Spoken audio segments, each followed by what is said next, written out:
Gasp. Oh my God, you guys. Have you ever stopped to think about how much of our daily lives is just like highly produced fiction? Oh, absolutely. It's all fake. Right. Like, think about it. We curate our personalities for our Instagram grids. We construct these elaborate lies to get out of social plans. We buy things we don't even need to convince strangers we have money. Money we definitely do not have. Exactly. We don't possess it. We are all basically just self-producing our own reality shows, hoping the audience buys the illusion. And honestly, the absolute Friday night drama of it all has me buzzing. You are vibrating. I can see you vibrating from across the table. My brain is vibrating. The group chat is actively on fire as we speak, and I am so ready to unpack all of this manufactured mess with you guys. Welcome back, you beautiful babes. Yes, this episode is for everyone. The gals, the gays, the guys, the theys, literally everybody. So, babes, don't forget to share this with a friend, because tonight we are spiraling. Fully untethered from reality. Completely. First things first, the Casamigos margaritas are officially on deck. The salt rims are crusted, the ice is aggressively clinking, and babes, we are SO here for it. I need it. The tequila is hitting my bloodstream and immediately trying to repair the physiological damage of the last 144 hours. Oh my God, the milestone. Yes, we have to announce the major milestone. We have officially, by some absolute miracle of the human will, made it 6 days into vegetarian week. 6 days. 6 days of pure plant-based survival. I am so emotionally proud of us. Like, I want to physically weep. I feel like we deserve a commemorative plaque for the studio. Honestly, I am just shocked we survived this long without tearing each other's heads off. Barely survive. No, I feel like my body is humming with the power of 1,000 chickpeas. We are accidentally becoming wellness influencers. I'm glowing. I'm hydrated. I'm basically living the Gwyneth Paltrow lifestyle. Yeah. You know, she drank Casamigos out of a pint glass. Please stop. I am spiritually broken. You are not. I am. You are sitting there talking about a chickpea glow, and all I can see when I close my eyes is a greasy, dripping double cheeseburger, like from Shake Shack. Oh, don't say Shake Shack. I have to. Let's actually look at the biology of what is happening to us right now. When you completely cut out saturated animal fats cold turkey, your body goes into a state of rebellion. A minor rebellion? A major rebellion.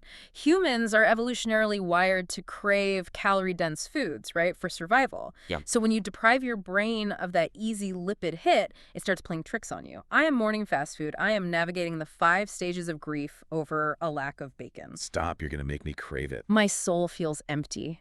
And no amount of roasted cauliflower is going to fill the void. Cauliflower is just ghost broccoli. It's a mechanical lie we tell ourselves to feel morally superior. See, but I feel healthier. Yeah. I really do. I feel lighter. My skin is doing this amazing thing.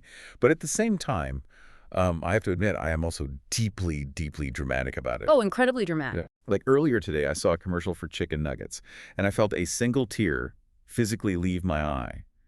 Why do we associate wellness with such intense restriction? Are the vegetables actually changing our personalities? Yeah. Yes, they are. Am I becoming one of those people who asks the waiter if the kitchen uses seed oils?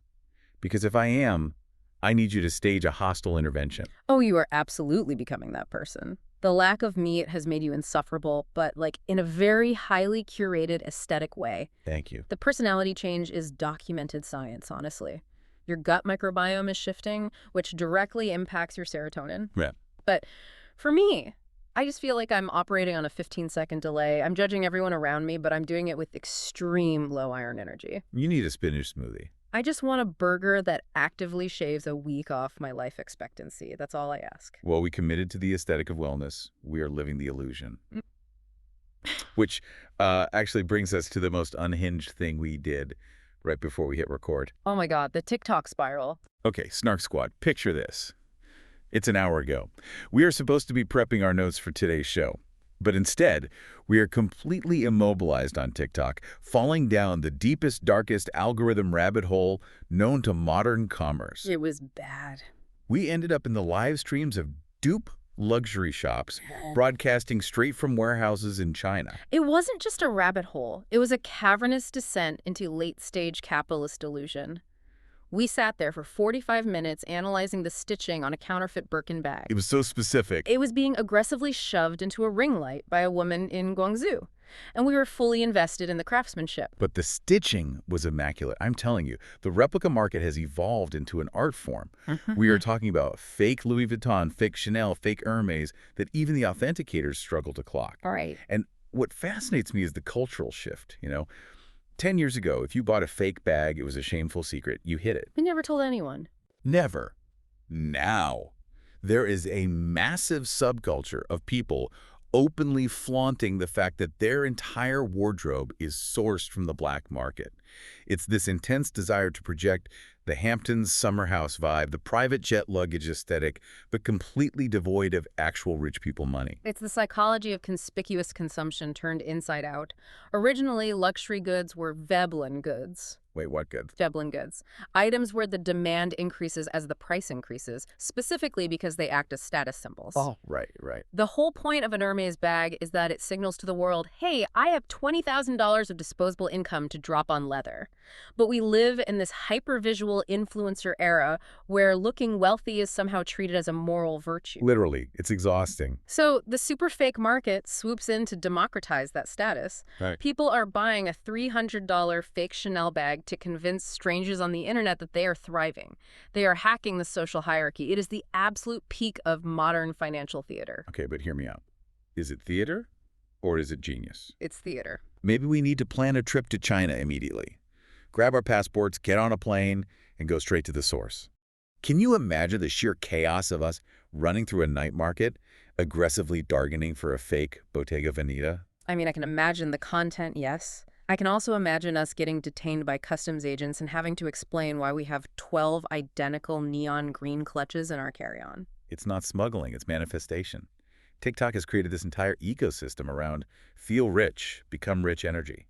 Delusion? No. The delusion is that if I walk into a high-end coffee shop carrying a bag that looks like it costs $12,000, the universe will recalibrate and start treating me like a $12,000 bag kind of girl. I could attract a sugar daddy. You are losing your mind. I could sit there, sipping my matcha latte, casually adjusting the hardware on my fake Hermes, and some tech billionaire is going to walk by and think, ah, a woman of refined taste. That tech billionaire is going to glance at the zipper, realize the brass isn't oxidizing correctly because it's made of cheap aluminum alloy, and keep walking. You ruin all my fantasies. Someone has to anchor us back to reality. Dental money is not rich money. It's really not. Yes, we are both dentists. Yes, we can execute a flawless porcelain veneer. But we are not flying private to Gstaad for the weekend. We are flying economy comfort to Orlando if the Sky Miles conversion rate is favorable. Trust us, babes. We would know. The student loans from dental school are aggressively real, which makes the allure of the fake Chanel so potent. It highlights the ultimate duality of man, honestly. I'm sitting here actively judging the financial irresponsibility of luxury culture, mathematically breaking down the depreciating value of designer goods. While you have a DHgate tab open on your phone. Exactly. While secretly deep in my soul, I desperately want that fake Louis Vuitton duffel bag. I want to carry it through the airport terminal and subtly look down on people. The delusion is highly infectious. It really is. And since we are fully embracing the delusions of aesthetics today, we absolutely must address the visual for the Snark squad watching on YouTube right now. Yes, babes, we are wearing matching rainbow blazers tonight. Floor-length sequined rainbow blazer. We look incredible. We look like we are about to host a chaotic daytime syndicated talk show in 1994. Like, if Sally Jessy Raphael got abducted by a pride parade and lost her grip on reality, this is exactly what she would wear to read the teleprompter. I am obsessed with the drama of it. Putting on a themed outfit completely shifts the energy of the room. It forces us out of our daily scrub life and drops us right into the fantasy. It does. We are celebrating all the drag artists of the world tonight. The queens, who understand that putting on a garment is an act of armor. It takes unapologetic, loud, take-up space confidence to wear this. There is actual psychological precedent for this. It's called enclothed cognition. Here we go with the science again. It's true. It's the systematic influence that clothes have on the wearer's psychological processes. When I put on a heavy sequin rainbow blazer, it completely alters my posture. It acts as a physical barrier. I genuinely feel like my opinions are mathematically 40% more correct when I'm reflecting light into the camera lens. Dressing for the mood you want is a superpower. And it made me wonder, could we ever actually pull off the ultimate transformation? Like, could we survive a full drag makeup process? No. Excuse me. If I had to take a glue stick and completely block out my eyebrows, I feel like my face would become a crime scene. You would look like an aggressively angry owl. The geometry of your face does not lend itself to a blocked brow. Wow. But let's be entirely honest, I would dominate a drag makeup challenge. Drag makeup is essentially just hyper-exaggerated facial anatomy. I understand bone structure. I know exactly where the zygomatic arch is.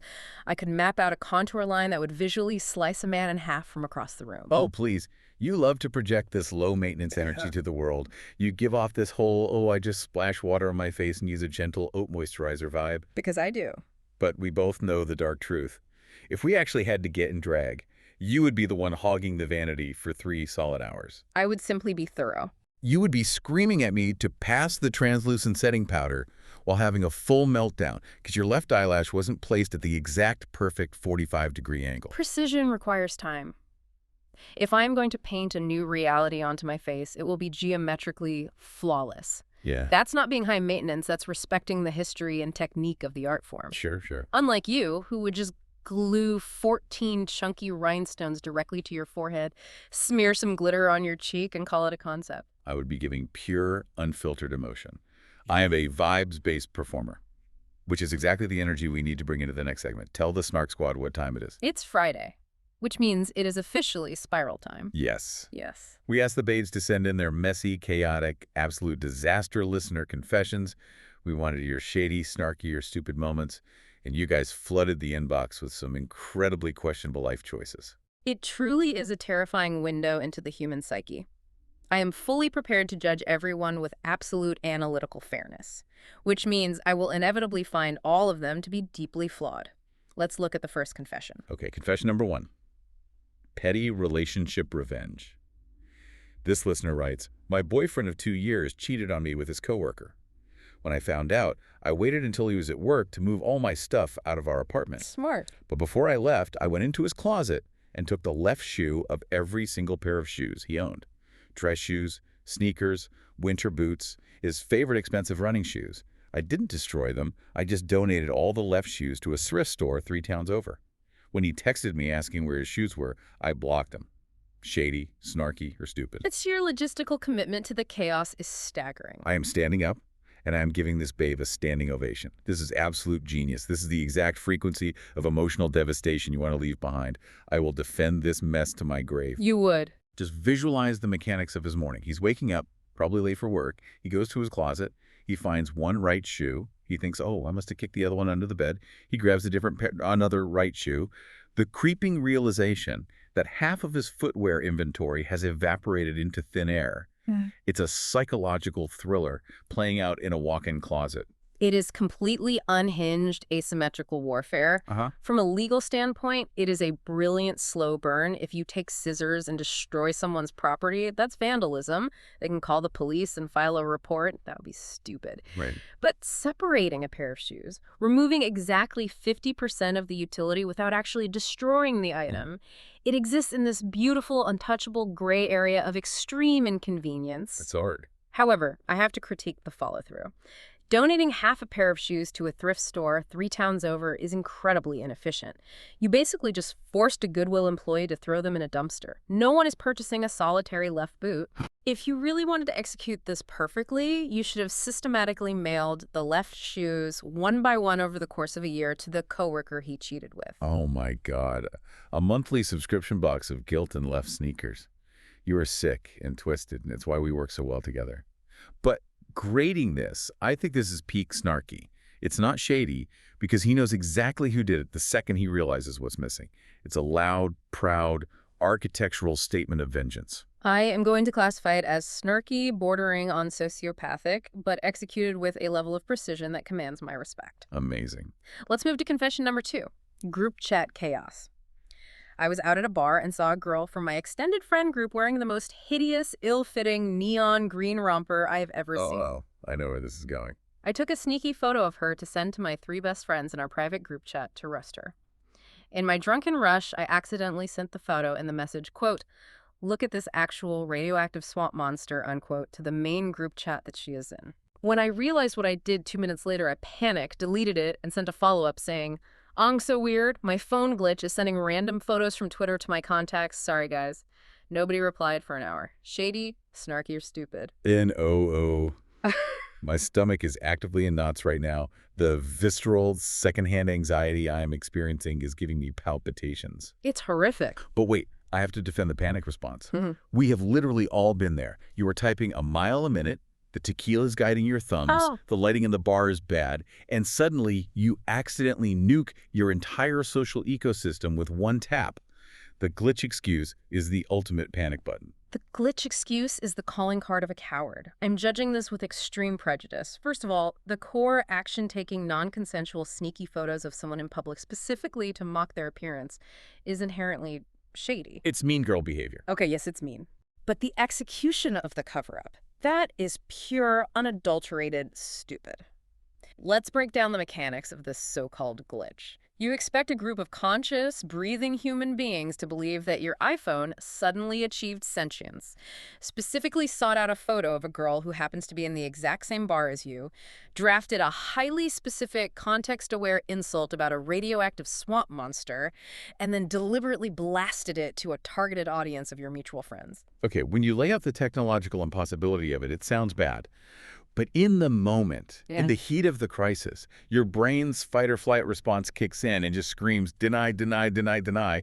What was she supposed to do? Say, yeah, I am actively cyberbullying you from across the room, my bad. Yes. If you are going to commit to being a villain, you have to own your villainy. The frantic backpedaling makes you look weak on top of being mean. The silence in that group chat for an hour, that wasn't confusion. That was every other member of that chat immediately spinning off into 15 separate side chats to discuss what a monumental idiot you are. God, you were ruthless today. You didn't save face. You just multiplied the embarrassment. This is definitively stupid. I feel so incredibly bad for her, but you are right. The glitch excuse is a tragedy. Okay, let's look at the final confession. Confession number 3, coworker mess. My boss is an absolute nightmare. She micromanages, takes credit for my work, and is generally awful to everyone. Typical. Every Monday, she gets a highly expensive artisan charcuterie lunchbox delivered to the office fridge. Last week, she screamed at me in front of the whole team over a typo. So on my lunch break, I took her artisan box, went to my car, and ate the whole thing. The prosciutto was amazing. I love that detail. When she went looking for it and started a witch hunt, I casually mentioned that I saw the new 19-year-old intern hanging around the fridge earlier. The intern got a severe talking to but couldn't prove anything. Shady, snarky, or stupid. This isn't just a confession. This is a layered sociological study in workplace power dynamics and the erosion of ethics under capitalism. I am fully obsessed with the Robin Hood energy of stealing the rich boss's prosciutto. I connect with this level of petty rebellion on a cellular level. She humiliated you in front of your peers over a typo. She absolutely deserves to lose her imported artisan cheese. You reclaimed your autonomy in that office. I will concede that the initial act, stealing the lunch of a tyrannical boss, is a deeply satisfying act of rebellion. It's a direct strike against the bourgeoisie of the break room. Exactly. But framing the 19-year-old intern, that crosses a massive ethical boundary, and I judge this harshly. The intern is at the absolute bottom of the corporate food chain. They are incredibly vulnerable, probably making minimum wage or doing this for college credit, just trying to figure out how to unjam the copy machine without crying, and you intentionally fed them to the wolves to cover your own tracks. You became the monster you were fighting. Okay, wait, that is a very valid point. The intern is innocent collateral damage. But maybe we look at it as a learning experience. Welcome to the ruthless reality of the corporate world, kid. Trust no one, especially not the person offering you a slice of stolen salami. You are actively defending the framing of an innocent teenager for a charcuterie heist. Listen to yourself. Oh, I just love the messy drama of it. I can't help it. But, okay, if we are issuing a final verdict on this, where does it land? It is entirely shady. It's stealthy, it's underhanded, and it relies heavily on exploiting someone else's lack of power to ensure your own survival. It lacks the clever, witty punchline of being snarky. And frankly, while stealing the lunch was a massive risk, framing the intern effectively neutralized the threat, so it wasn't stupid from a survival standpoint. It is just deeply, structurally shady. Deeply shady. Babes, please keep sending these confessions into the inbox. They literally give me life. And honestly, it's that exact instinct. The survival mechanism of throwing someone else under the bus when the pressure is on, the backstabbing, the alliances, the framing that acts as the absolute perfect bridge into our main event today. Finally. Because if there is one group of people who understand the psychology of survival and sabotage, it is reality television contestants. Yeah. We need to talk about drag race alliances. I am so ready to dissect the mechanics of this game. It is time for the main event, our recap of RuPaul's Drag Race All-Stars 11, Episode 4, the debut of Bracket 2. And babes, we have to talk about the massive, undeniable vibe shift that happened the second these queens walked through the door. The contrast was jarring. Let's set the stage.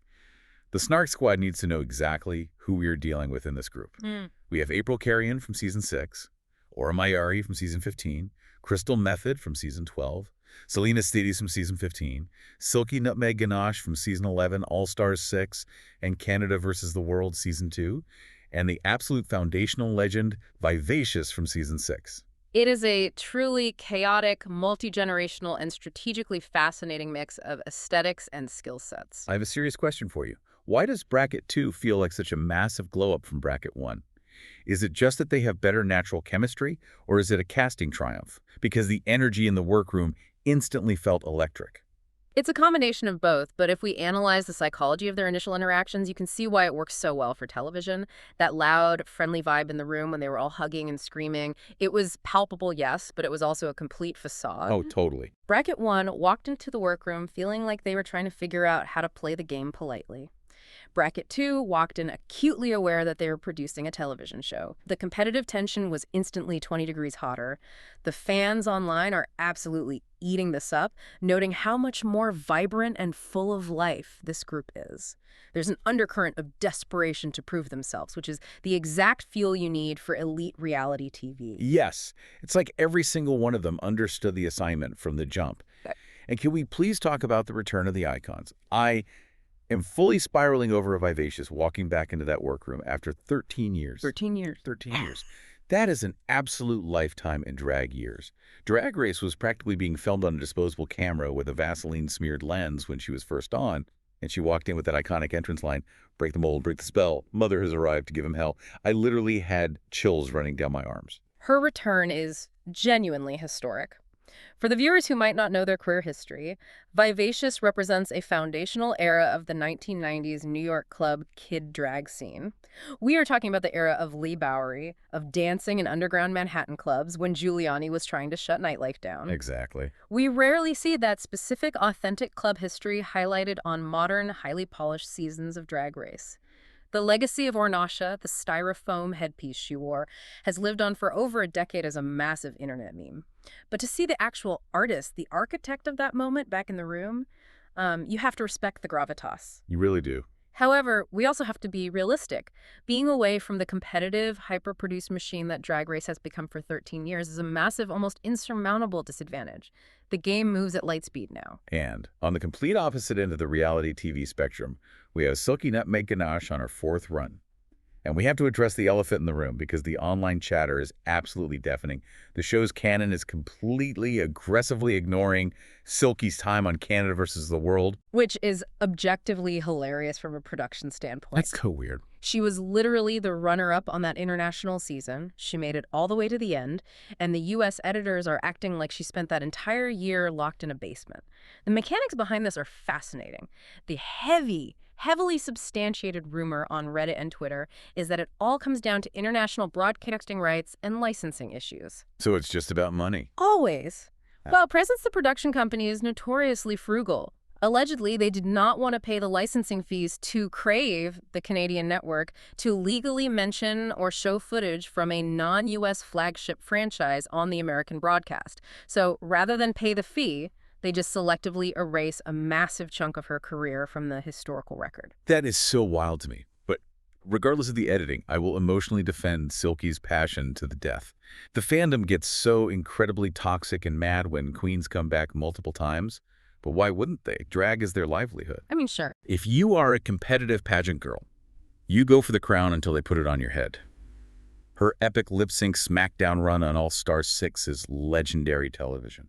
She brings pure, unadulterated entertainment value every single time she breathes on camera. I am not debating her entertainment value, but if we look at the economics of being a Ru girl, returning to a reality show 4 times starts to feel less like a fierce competition and more like she is just clocking in for her 9-to-5 corporate job. Oh, my. It loses the magic of the unknown. She walked into the workroom, set her heavy bags down, and you could practically hear her thinking, all right, where's the craft services table? And did production finally fix the AC in the soundstage?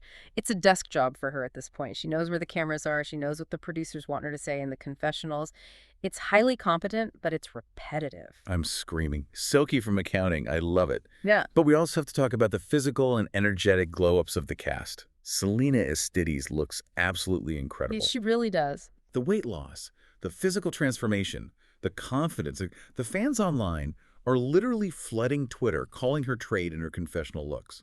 And beyond the physical, her spirit just feels so much lighter and more grounded than her original season. In April Carry On, she evolved from this sort of naive, overly eager, overgrown twink energy on season 6 to an absolute, undeniable, gorgeous goddess.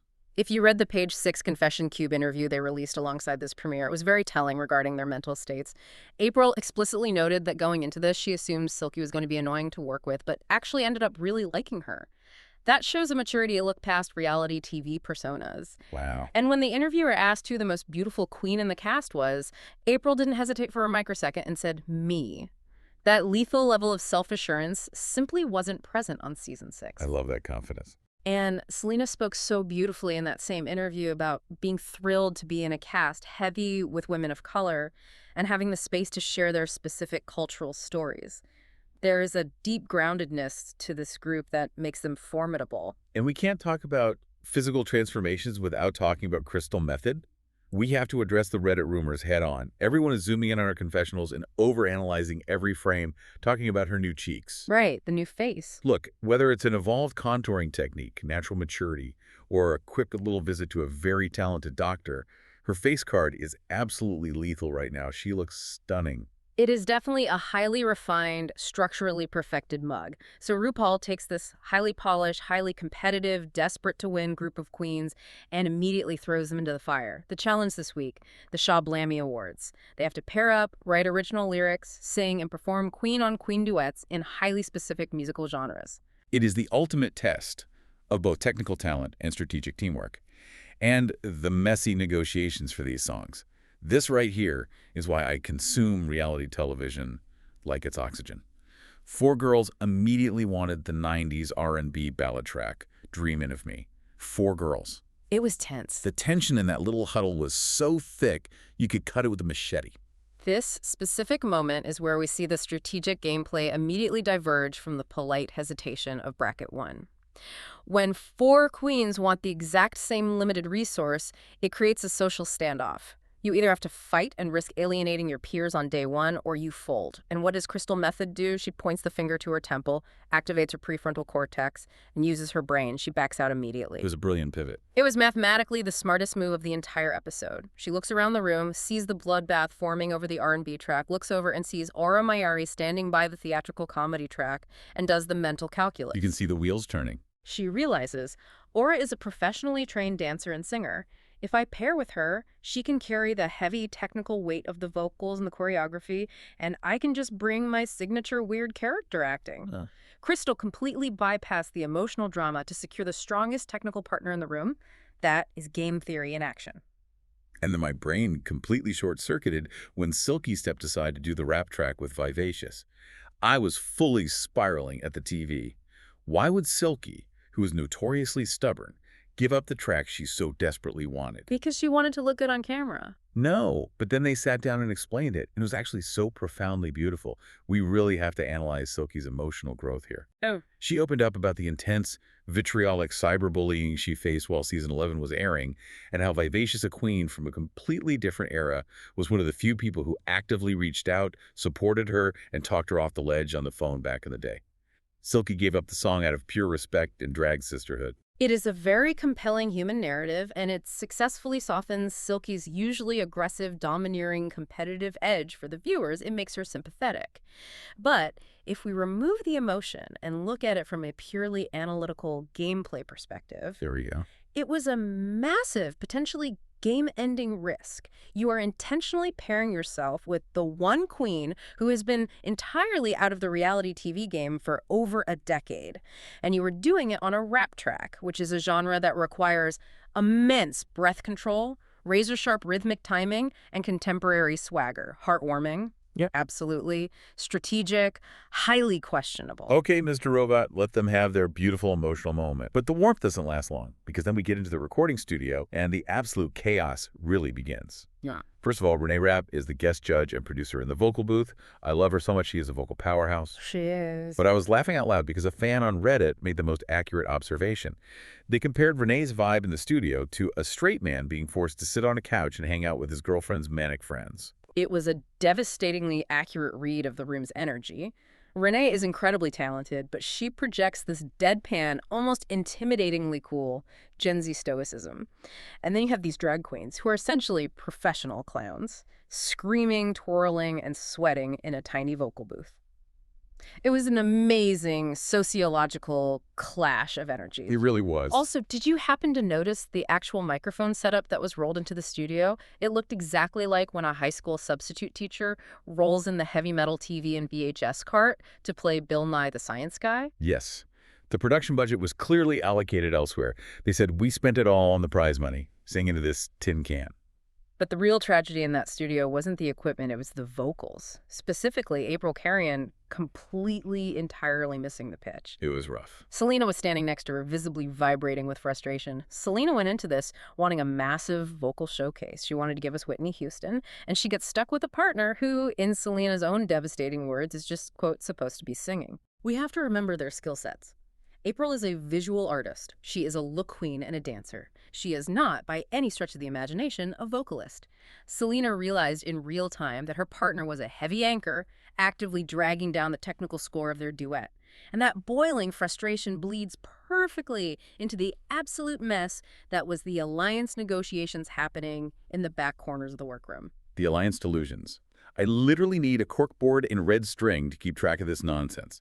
We had the proposed Tres Leches alliance between Selena, April, and Crystal, a really solid concept on paper, the Latin queens sticking together to control the voting bloc, but Crystal immediately rejects it. Crystal is playing three-dimensional chess while the others are playing Go Fish. She explicitly stated in her confessional that she is a kayak kind of girl who paddles alone. Kayak kind of girl. Yeah. I love that. She fundamentally understands the architecture of a point-based reality game. In a format where you need to accumulate most valuable queen points to reach the finale, locking yourself into a rigid early game alliance only limits your strategic options later on. It forces you to protect people who might be dragging you down. And then we have Aura. Oh, sweet, messy, chaotic Aura. She is running around the workroom, desperately promising her MVQ point to Crystal to try and secure a bond. Crystal politely rejects it, basically saying, let's wait and see who actually wins the challenge first. So Aura, in a complete panic, immediately pivots, runs across the room to Selena, and promises the exact same point to her. It was hard to watch. I have to ask you, as a resident strategist, are these queens watching too much Survivor? Why are we trying to make blood oaths and final two deals on day one? Because they lack fundamental impulse control and an understanding of the environment they're in. Aura was panic bartering with a currency she didn't even possess yet. The MBQ point is the most valuable asset in the game, and she is treating it like a coupon. A coupon. It's the strategic equivalent of promising to pay for a luxury dinner, the lottery ticket you haven't even scratched off yet. The reason Survivor-style gameplay fails on Drag Race is due to the mechanics of the set. On Big Brother or Survivor, you can pull someone into the woods or a private bedroom to whisper. The Drag Race workroom is a giant echoing warehouse filled with boom mics. Right. There are no secrets. Within 2 hours, everyone knows exactly what everyone else was promised. Aura painted a massive glowing target on her own back by being so incredibly sloppy with her negotiations. It was so cringe to watch, but I lived for every single messy second of it. Okay, we have to talk about the main stage performances. Let's break down who ate and who starved. First up on the runway, April and Selena with the 90s R&B track. The aesthetic execution of the specific era was very strong. They looked absolutely incredible. It was giving total Brandy and Monica the Boy Is Mine energy, the oversized coordinated jackets, the smooth choreography. But Selena's 90s swagger completely and totally eclipsed April. Selena embodied the era. She felt the groove in her bones. April was just there. Just present? Like, she was physically present on the stage. She hit her marks. She remembered the steps, but there was no soul behind the eyes. Exactly. April was executing memorized choreography. Selena was performing a fully realized character. The disparity in stage presence was glaring to anyone watching. Yeah. Which brings us to the second performance, Silky and Vivacious with the rap track. Oh boy, it was camp fun. It really was. We were being incredibly overly generous. I will critique this analytically because someone has to tell the truth. It was lethal levels of lethargy. Lethargy, oh my God. The energy between the two of them was completely unmatched, creating a jarring viewing experience. Vivacious, bless her heart, looked stiff and utterly terrified at the camera. And frankly, we have to acknowledge the reality of the situation. 13 years away from television is an eternity. It is. The sheer speed of modern Drag Race, the aggressive lighting, the multi-camera setups, it clearly overwhelmed her. In that page 6 interview we mentioned earlier, Vivacious talked about meeting RuPaul this time around with much more reverence because she now fully grasps what Ru did to mainstream the 80s and 90s gay scene. She admitted that this intense reverence almost didn't allow her to open up properly and just perform. You could visually see that mental block paralyzing her on stage. That breaks my heart so much. But you could definitely see she was struggling to find the pocket of the beat. And then Silky was just completely unfocused. She was outputting massive amounts of energy, but it wasn't directed at the song or the choreography. It was just loud noise and frantic movement. It lacked any shred of refinement. It was sloppy, which makes the final performance of the night stand out even more by contrast. Aura and Crystal with the theatrical hose before bros track. I lost my absolute mind over this performance. It was so incredibly stupid in the absolute best way possible. The low-hanging fruit lyrics about dick and balls, I was cackling at my television. It was so baseline, so aggressively vulgar, and yet they committed to it with the intensity of Juilliard students performing Shakespeare. It worked flawlessly because they fully leaned into the absurdity of the prompt. Aura is very often labeled a cringe queen by the online fandom, but she harnessed that inherent cringe and weaponized it specifically for a comedy track. It was the perfect vehicle to turn her weakness into an asset. And Crystal matched her freak brilliantly. They were kinetic, they were perfectly synchronized, and they understood the exact comedic tone the track required. They absolutely did. It takes us right to the runway. The theme. You better ask somebody, can we just pause and spiral for a second over how ridiculous and amazing a butter theme is? Who in the production office was sitting there drinking a lukewarm coffee and was like, you know what we need? Dairy couture. It is exactly the kind of hyper-specific, absurd category that forces true creative problem solving. You cannot just buy a pretty expensive gown off the rack and call it butter. You have to conceptualize. You have to build a narrative. And conceptually, Crystal Methyd absolutely obliterated this runway. The Reddit girlies immediately dubbed it a cunty stick of butter, and I have never agreed with the statement more in my life. Her face was painted bright yellow. She had literal butter hair sculpted onto her head. The silhouette was structural, rigid, and hilarious. It was high fashion mixed with pure, distilled clownery. It was a perfect execution of her specific brand. Vivacious also had a genuinely gorgeous, flowing interpretation that moved beautifully down the runway.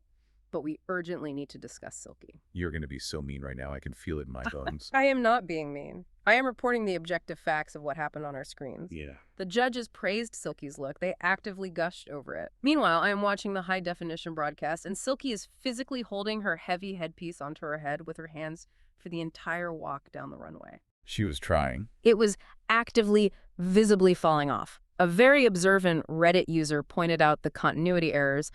By the time they got to the judges' critiques, the headpiece was entirely gone and her shoes had magically changed. It was a massive wardrobe malfunction happening in real time, and the judges completely ignored it to push a narrative. Oh, totally. Talk about fake luxury delusion on the main stage. You cannot serve me high fashion illusion while desperately clutching your hat so it doesn't shatter on the floor. The struggle was so real. Yeah. But she sold it with her face. She pushed through the malfunction. I also want to take a moment to give a massive shout out to April's stunning indigenous look. It was breathtaking, truly a gorgeous, culturally significant tribute. Yeah. But the judging of these looks and performances, this brings up a very spicy, very loud pushback from the fandom this week. The format debate. The endless argument of how to mathematically judge a team. Yes. Should they have been judged in their teams or individually? Because the internet is absolutely outraged right now. Selena was undeniably the best part of her duo, and honestly, she had one of the strongest, most compelling individual performances of the entire night. She did. If this challenge was judged individually, Selena would have mopped the floor with half the cast and easily been in the top 2. But because she was dragged down by April's flat vocals, her team was declared safe. It is a valid emotional critique of the format, but we have to look at the rules of the game they are playing. It's a team challenge. The core objective was to create a cohesive, balanced duet. Selena failed to elevate her partner, and she failed to mask her partner's glaring weaknesses. But she tried. Aura and Crystal, however, work seamlessly together to create a unified product. Therefore, the team of Aura and Crystal winning is the only logically sound, mathematically fair outcome based on the parameters set by the challenge. I hate when your cold, calculated logic makes sense. So, Aura and Crystal are declared the top 2. They each win 2 benefactress badges, or whatever we're calling the points this season, and they have to lip sync against each other for the bonus 3rd point and the $10,000 cash tip. The song. No More Tears, Enough is Enough by Barbra Streisand and Donna Summer. An absolute, undeniable, foundational gay anthem. It is a legendary track that is notoriously difficult to lip sync to. It requires dynamic pacing, a slow emotional buildup, and eventually a total explosive release of kinetic energy. And how did our top 2 girls handle this massive responsibility? I will sarcastically drag Aura to the ends of the earth for her strategic choices here. She came out in this massive, heavy, bulky coat. Now, the cardinal rule of executing a lip sync with a reveal is understanding timing. Aura kept that coat closed way, way too long. She really did. The song is building, the tempo shifts. Donna Summer is belting out her soul, and Aura is just pacing the stage, looking like she's waiting for a bus in the dead of winter in Chicago. And when she finally mercifully opened it, she just resorted to basic default drag queen arm movements. It was like watching a straight actor's interpretation of what they think a drag queen does in a movie. Oh, the straight actor read. That is straight from that brutal reality blurred article, and it is so devastatingly accurate. Meanwhile, I am on my couch emotionally hyping up Crystal Methyd because she didn't just lip sync. She put on a fully realized one-woman prop comedy show. She brought props. She pulled out a baby bird. She pulled out a piñata. She did literally every single lip sync move in the textbook. The splits, the high kicks, the dramatic drops, the aggressive pointing, the emotional clutching of the chest. She didn't leave a single move on the table for Barbara and Donna. Crystal's highly specific brand of chaotic weirdness fits this new point-based, low-stakes format perfectly. She won the lip sync handily, taking the $10,000, securing the vital 3rd point, and immediately taking the strategic lead in bracket 2, and leaving Aura to stand there shivering in her imaginary winter, rethinking her entire coat-based strategy. The drama, the points, the strategy, babes. My heart rate is still elevated just thinking about it. Yeah. This bracket is going to destroy me emotionally. Which brings us perfectly into our segment. Segment number 1. The Main Character Energy Award, who had the absolute biggest star power, the most undeniable gravitational pull this episode. I will let you start, even though I know exactly what narrative you're going to try to push. I am fiercely arguing for Selena Estides. The magnetic glow-up is undeniable. When she hit that stage with the 90s R&B swagger, she commanded every inch of the room. She was giving lead vocalist, she's giving attitude, she's giving us a complete story. Even when she was frustrated and angry in the studio, she was compelling, relatable television. She felt like the tragic protagonist of the episode who was deeply wronged by the unfair team judging format. She's the main character. I understand your deep emotional attachment to Selena's underdog narrative, but you are objectively, factually wrong. I'm not. You are. The Main Character Energy Award easily goes to Crystal Methyd. She dominated the episode strategically, visually, and comically. She made the absolute smartest alliance choice by simply refusing to make one. She secured the strongest technical partner without shedding a single tear or raising her voice. Oh, yeah. She walked the runway as a literal high-fashion stick of butter, and she annihilated a disco lip sync with a baby bird prop. She is playing the game on a completely different elevated level than the rest of them. She is the main character. The others are just NPCs wandering around in her simulation. Okay. Kayak kind of girl supremacy, I guess. Yeah. Which leads us to segment 2. Who would survive reality TV? If we took these 6 queens out of the workroom and dropped them into any other cutthroat reality show, Universe, Survivor, Big Brother, the traitors who would dominate the game. This requires analyzing their core social strategies and threat management skills. I think Silky would be absolute producer gold on literally any show. If you put Silky in the Big Brother house, the 24/7 live feeds would crash from the sheer volume of traffic. She is loud, she confronts conflict aggressively head-on, and she knows exactly how to manufacture a viral moment. But would she actually win the jury vote? Probably not, because her loudness puts a massive, unshakable target on her back from day one. Exactly. Silky is cast for ratings, not for the win. Her threat level is always at maximum. Yeah. If we are talking about pure survival, threat mitigation, and eventual domination, Crystal Methyd is a stealthy, cold-blooded assassin. Oh, you love her. In a social deception game like The Traitors, Crystal would be the perfect faithful who somehow makes it all the way to the end because everyone simply assumes she's just a harmless, quirky clown making jokes in the corner. Her quiet, firm refusal to join the Tres Leches alliance proves she doesn't succumb to groupthink or peer pressure.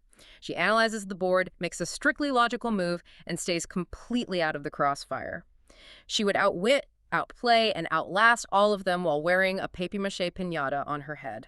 You are obsessed with her strategy. I love it. Okay. Segment 3, Luxury Delusion Rankings. Let's rank the most delusional rich person behavior we witnessed this week. We have 3 nominees. Number 1, Aura trying to blindly bribe people with an MVQ point she didn't even have yet. Embarrassing. Number 2, Silky strutting down the runway, fiercely pretending her heavy headpiece wasn't actively plunging toward the floor. And number 3, us, the hosts of this very show, for thinking we could afford to project real Chanel energy on a dentist's salary. The self-deprecation is thick today, but necessary. Let's rank them from least delusional to most delusional. The least delusional is actually Silky. Really? Yes, ignoring a wardrobe malfunction and projecting fierce confidence through the disaster is just standard, required drag professionalism. The show must go on. It's a highly localized, necessary delusion for survival on a runway. True, she had to sell the garment regardless of gravity. So what's sitting in the middle? In the middle is Aura. Promising imaginary currency to secure a friendship is deeply embarrassing and a terrible business tactic, but it comes from a place of pure gameplay panic. It's situational delusion triggered by the stress of the cameras. Which means the absolute most delusional behavior of the week is absolutely us. We have doctorate degrees, we understand the mathematics of compound interest, we look at dental x-rays all day, and yet we spent nearly an hour mesmerized by a pixelated, lagging live stream from Guangzhou, genuinely convincing ourselves that purchasing a fake Birkin bag would alter the fabric of our socioeconomic status and magically attract a billionaire sugar daddy. We are the pinnacle, the apex predators of luxury delusion. I am proudly accepting this award with honor. I will put the trophy on my mantle right next to my fake DHgate wallet. Okay, final segment before we sign off. Segment 4. Our drag persona names. Based on the absolute unhinged chaos of today's themes, the butter, the Casamigos, the vegetarian week hysteria, the fake bags, we have to create ridiculous drag alter egos for ourselves. The parameters for this are highly specific and structurally bizarre. I'm going first. My drag persona name is Margarita Dupe. She is messy, she is heavily salted, she looks incredibly expensive from far away, but up close her seams are completely unraveling and she openly weeps when she sees a picture of a chicken nugget. Margarita Dupe is a tragic figure. I love her deeply. I am going to lean into the dietary restrictions and the aggressive high fashion aspirations.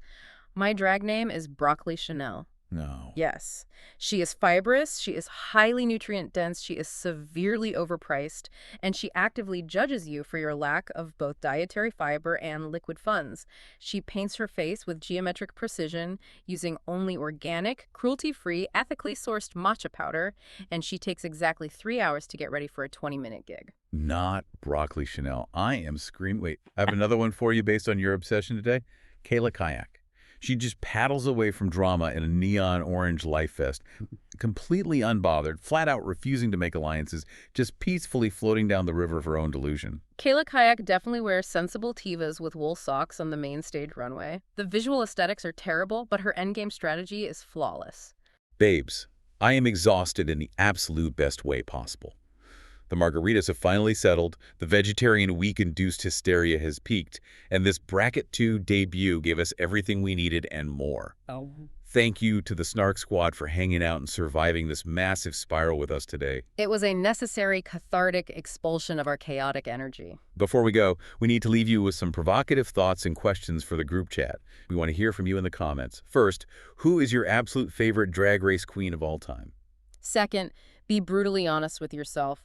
Could you actually survive a vegetarian week without breaking down and crying in a fast food drive-thru? Third, what are your honest thoughts on the rise of fake luxury culture? Is the delusion of wealth worth the discount, or are we all just collectively losing our minds? And most importantly, what would your drag name be based on the absolute mess of your life right now? And here's a final strategic thought to mull over. If drag race alliances keep getting this intense and the point bartering becomes this aggressive, are we destined for a future season where the queens literally vote each other off the island like Survivor? Imagine the psychological warfare of a tribal council, but everyone is in full drag and corsets. The wigs that would be violently snatched. I would pay premium cable prices to see that level of betrayal. Babes, remind yourselves to like, comment, and subscribe. Hit the little bell so you know exactly when we post. Your digital engagement validates our ongoing delusion. We love you so much. Stay messy, stay iconic, and we will see us on the Snark side.